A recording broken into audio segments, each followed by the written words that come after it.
안녕하세요. 오늘 저희가 함께 살펴볼 자료들 속에서 아주 흥미로운 흐름을 하나 발견했습니다. 바로 멀티 클라우드 전략인데요.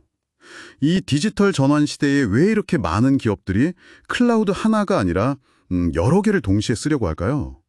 이게 그냥 유행일지 아니면 뭔가 더 깊은 이유가 있는 건지 오늘 한번 파헤쳐보죠. 네, 맞습니다. 그 멀티 클라우드라는 게 뭐 쉽게 말하면요. 한 기업이 AWS나 애저 아니면 구글 클라우드 같은 그런 퍼블릭 클라우드 서비스를 두 개 이상 동시에 쓰는 겁니다. 아니면 뭐 퍼블릭 클라우드랑 자체적으로 구축한 프라이빗 클라우드를 이렇게 섞어 쓰기도 하고요. 아, 섞어서요? 네. 이게 왜 중요하냐면 단일 클라우드만 쓰면 생길 수 있는 문제들이 있거든요. 예를 들어서 특정 회사 기술에 너무 이렇게 딱 묶여버린다거나 아니면 갑자기 서비스 장애가 났을 때 대안이 없는 거죠. 또 비용 효율성을 높이는 데도 좀 한계가 있을 수 있고요. 이런 걸 피하려고 나온 전략입니다. 아, 그런 문제들을 피하기 위해서? 네. 여기서 근데 정말 중요한 포인트는 그냥 여러 개를 막 쓰는 게 아니고요. 각 클라우드가 제일 잘하는 거, 그 장점만 쏙쏙 골라서 조합을 하는 거죠. 그래서 이제 최적의 효과, 시너지를 내겠다. 이런 좀 계산적인 접근인 겁니다. 계산적인 접근이라 그거 흥미롭네요. 그러니까 예를 들면 데이터 분석은 뭐 A 클라우드가 잘하니까 거기 도구를 쓰고 AI 모델 학습은 B 클라우드가 하드웨어가 좋으니까 거길 쓰고 뭐 이런 식이 됐네요. 네, 맞아요. 바로 그런 식입니다. 그렇게 최적의 조합을 찾으면 이제 자료들에서도 공통적으로 이해하지 않은 장점들이 나타나는 거죠. 뭐 비용을 절감할 수도 있고 비용 절감. 쉽게 대응할 수 있고 그리고 아까 말씀드린 그 특정 회사에 너무 종속되지 않는 거, 이 유연성 확보, 이게 크죠. 네, 확실히 장점들이 많아 보이는데요. 네, 그런 잠재적인 이점들은 분명히 있습니다. 근데요, 저희가 자료들을 좀 깊이 보니까 이 장점들이 그냥 저절로 따라오는 건 아니더라고요. 가장 큰 문제, 허들로 지적되는 게 바로 관리의 복잡성 증가입니다. 아, 관리의 복잡성. 그렇죠. 여러 개를 쓰면 당연히 복잡해지겠네요. 네, 왜냐면 클라우드마다 그 관리 화면도 다 다르고 API라고 하죠.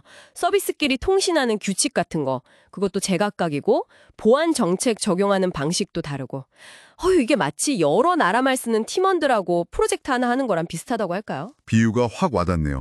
그 복잡성을 해결 못하면 오히려 비효율만 커질 수도 있겠어요.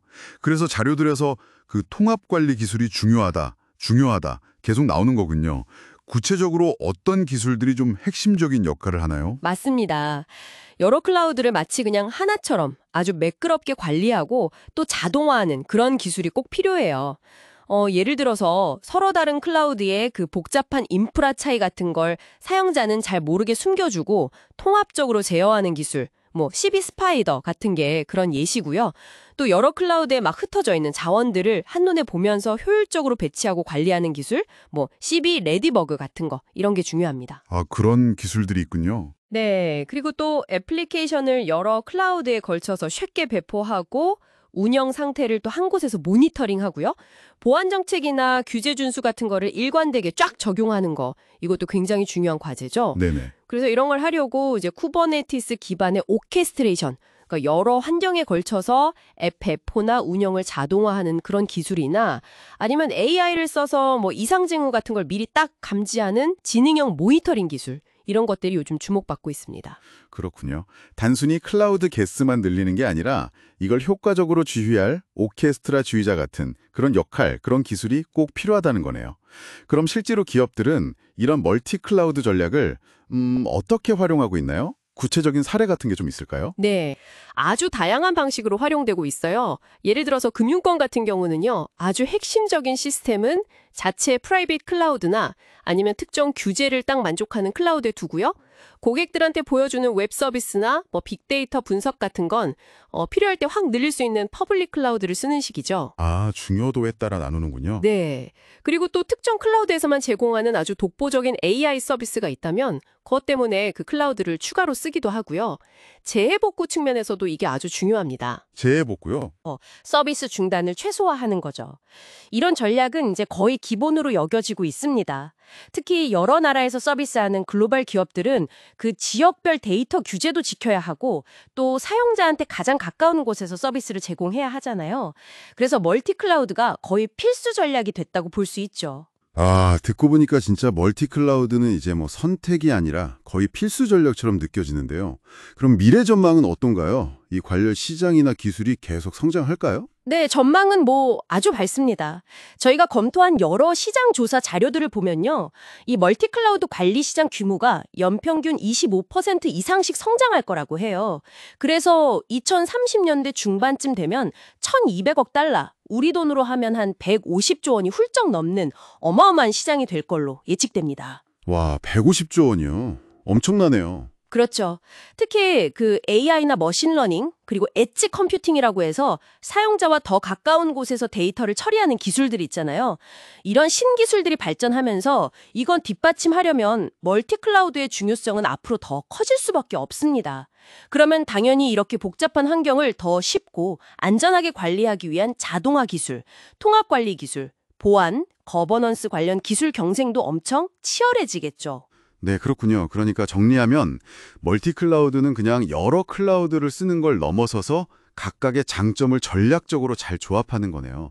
그래서 비즈니스를 더 민첩하게 만들고 위험은 좀 분산시키고 자원 활용은 최적화하려는 상당히 고도화된 접근 방식이라고 볼 수 있겠습니다. 물론 아까 말씀하신 대로 그 관리의 복잡성이라는 숙제는 잘 풀어야겠지만요. 맞습니다. 정확해요. 근데 여기서 우리가 한 걸음만 더 나아가서 생각해 볼 질문이 하나 있는 것 같아요.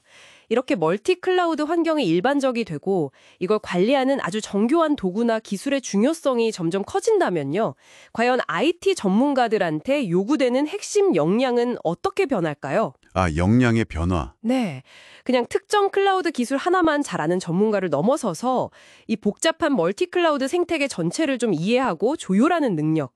이게 미래의 핵심 경쟁력이 될 수 있을지, 그리고 이게 기업의 IT 조직 구조나 아니면 개인의 어떤 성장 경로, 커리어 패스에는 또 어떤 영향을 미치게 될지 이걸 한번 깊이 고민해 보시면 좀 흥미로운 통찰을 얻으실 수 있지 않을까 싶습니다. 와, 정말 중요한 질문을 던져주셨네요. 미래의 IT 전문가에게 요구될 새로운 역할에 대해서 한번 생각해 보게 됩니다. 오늘 멀티클라우드에 대한 깊이 있는 탐구 함께 해주셔서 정말 감사합니다.